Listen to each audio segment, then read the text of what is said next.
Hierdie gaan uit vir elke pa, ma, jong man, jong dogter wat elke dag die pad trotseer.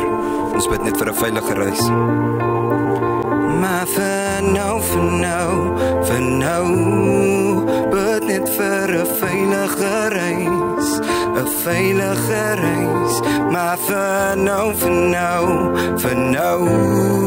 bid net vir 'n veilige reis. 'n veilige reis.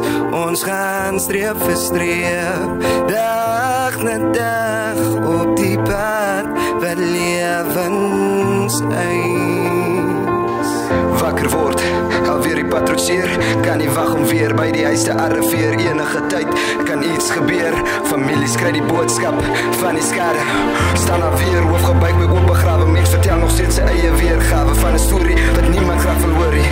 Dankie Vader, my bewaarder, dat ek om elke dag steeds kan benader. Doen het iemand net maar deur gebed, vroeg tot laat in die aand om 'n lewe te red. Sal nog altyd sy genade hand vashou, terwyl ek my familie en ons huis sonder rou stap na die lyne op die pad staar.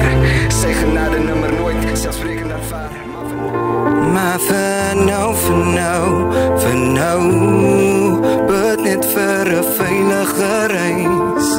'n veilige reis. Maar vir nou, bid net vir 'n veilige reis. 'n veilige reis. Ons gaan streep vir streep, dag na dag op die pad wat lewens eis. Die reis het normaal geraak, maandag tot vrydags van laat in die aand, want ek doen het vir die einde van die maand. Toe kom doen ek het,